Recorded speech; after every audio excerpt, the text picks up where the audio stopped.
Hi there, this is Alyssa Miller. I am here with Christian Dawson, who is the executive director of the I2 Coalition, and he's also one of the co-founders.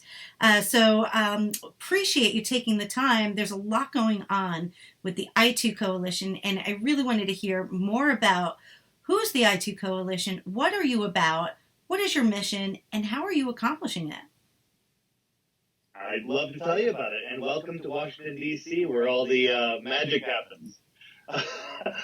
We're here in Washington, D.C. because our job is to speak for the internet infrastructure industry. We are the people who basically get to tell the stories about how the internet works on behalf of the people who make the internet. Ultimately, our job is to, teach legislators and regulators how the internet works so that they don't make stupid laws that mess it up. And so, we get all these organizations together and we build this collective voice that ends up being really powerful and beneficial to the internet. So how is the I2 Coalition organized? So we're a member-based organization, which means that our members dictate everything that we work on. We have working groups, and within those working groups, we meet once a month. We brief people on the subjects of the various working groups, but ultimately, it's what members can say, yes, that needs to be a priority. Our staff gets to work on making sure that those are the things that we end up doing. And so how many working groups do you guys have now, and what are they all about? Sure. Well, our biggest and most popular working group, it's been going for about 7 years now, is the Public Policy Working Group. And we work on important issues like intermediary liability and net neutrality, issues surrounding security and privacy online. We have an ICANN working group, which works on the issues surrounding how names and numbers operate around the internet and internet governance related issues. We have one on diversity in tech. We have a group that is focused on best practices, where we're not actually building best practices ourselves, but we're being a megaphone for the type of work that happens in groups that do best practices around the internet ecosphere, so we can make sure that we use our collective voice to make the internet a better, safer place. And then finally, our newest working group we're super excited about is this VPN working group that we've got going on now. That's the VPN Trust Initiative, and that's really, full disclosure, it's really why I wanted to talk to you today, if that's all right. Yeah. It's super exciting. I found it so interesting because I think we all take for granted that VPNs do what they do and that all are created equal. But that's not really the case, right? It's definitely not. VPNs, like most of our internet ecosystem, they're a diverse ecosystem. A lot of people's companies behave in different ways. But there's a lot less of a base of just basic information and understanding of how things operate in the VPN industry than there are a lot of other parts of the internet infrastructure. So clearly, right, going back to your working groups and your members, this was a member-driven initiative. How did it come about? What are some of the issues that you're looking to tackle? And who are the members? I know that's 3 for 1 right there. Okay, that's okay. We can definitely do that. So we started talking to a number of VPN providers about joining our regular working groups. And a lot of the issues that we work on are very important to VPN providers. So it made sense for us to engage them on issues like encryption or like privacy online. They're issues that are very important for VPNs. But what we kept on hearing was that there are specific things that they wanted to work on collectively as an industry that went above and beyond what we were doing for the industry as a whole, both in trying to explain how the VPN industry works from a top-line level, and also there were people, legislators, that had specifically called out VPNs as nefarious technology, where the technology itself was the problem. Well, we've seen that before.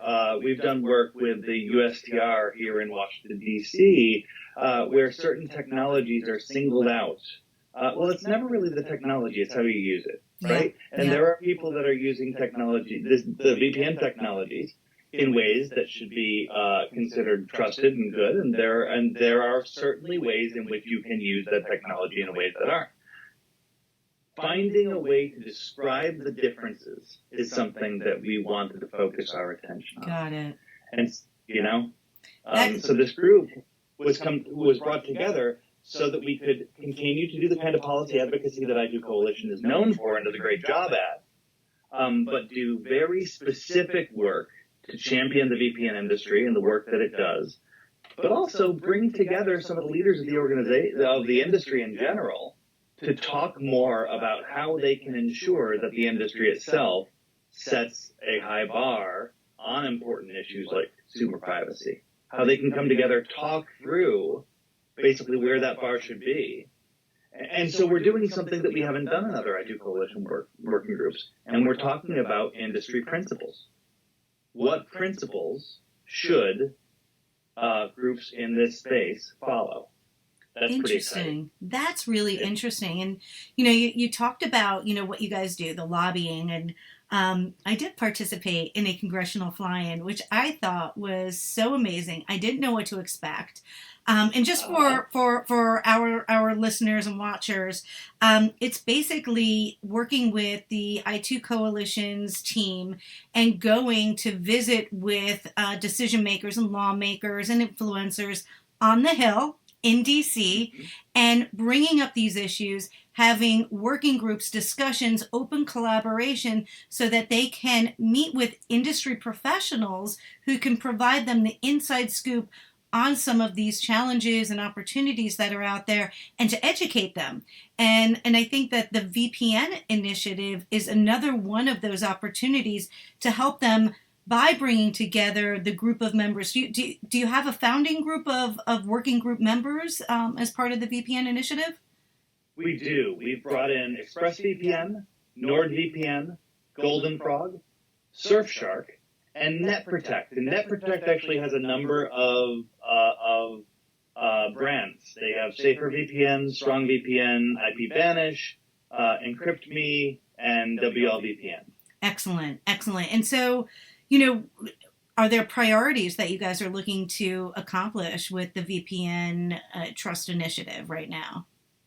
Sure. Well, we're already well underway in doing what we have spent a lot of time in the i2 Coalition circles in championing the technology themselves, building out the resources necessary to teach legislators how this stuff works. And that's really important. You mentioned the fly-in. It's a great opportunity for us to go up and put actual business leaders in front of legislators and say, let us be a resource when you need to know how this stuff works. We're going to teach you. Mm-hmm. But now we've already started the process of beginning working on those principles. Yeah. You notice that we didn't launch a draft of the principles when we launched the organization's existence. Yep. That's because, we are at the beginning of a process that we're going to be very thoughtful and engaged on probably over the course of the next half a year. We're spending a lot of time deliberating on what those industry standards should be at every level. We're going to be presenting those to the public. When we're ready, we're going to be getting feedback from the public when we're ready. And I think that it's going to do good things for the industry as a whole. Absolutely. And clear up some, misnomers and, really Right. get clarity to the public about what a VPN really is, whether it is trustworthy, right? There's always the naysayers. So that's great. Congratulations on that. It's not just congratulations to me. I'm really thankful for ExpressVPN, NordVPN, Golden Frog, NetProtect, Surfshark for being the first ones to step up. I'm hoping that other people in the VPN industry step up, join the group, and become a part of this important dialogue as we set these principles. That I totally agree. So how can companies support the i2 Coalition? So we're a member-driven organization. So we have membership dues that drive our ability to continue to do the works that we do, to run our working groups, and to do our engagements with legislators. Excellent. It is a sliding scale, which means that if you're a small company, we've got small company rates. If you're a larger company, we ask for a little bit more, but we try to make it fair so that we can be inclusive of all the companies in the space. That makes perfect perfect sense. And in regards to the I2 Coalition, they could visit you on the website. I'll put the website on the screen here when we make this live for everybody. What are some of the benefits that they can take advantage of as a member? Well, I mean, the biggest thing that you get out of being a member is the peace of mind that you've got an industry group out there looking out for your best interests on the things that can ultimately, if they turn the wrong way, seriously affect your bottom line in a negative way. In a way, you're thinking about it as insurance, but it is more than that, because we're giving you topical information about those things on an ongoing basis so that you're more informed of the legislative things that you've got going on. Plus, when you get involved with our community, you're plugged in to a bunch of the most important leaders in this space, so it's a good place to network and plug in. Mm-hmm.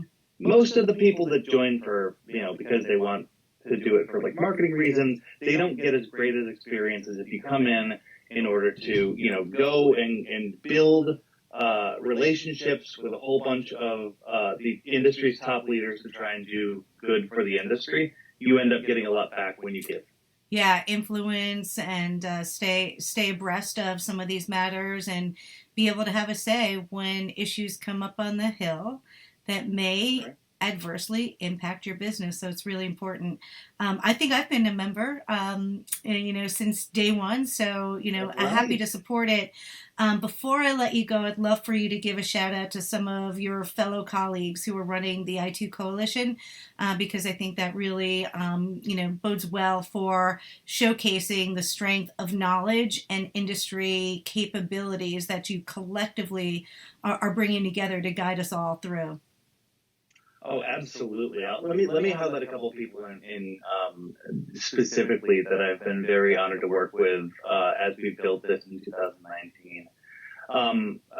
David Hamilton is the person who is helping me specifically work on these principles, and together we are guiding these companies through the process of trying to figure out how we are going to plot principles for an entire industry, and he's doing great work at it.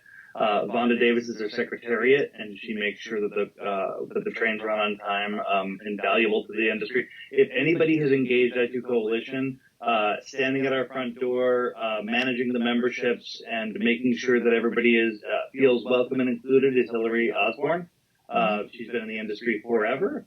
And our lobbying team is fantastic. So the people that are actually on the Hill on an ongoing basis, they are the best in the game. That team is led by Elizabeth Frazee, and I can't say enough great things about them.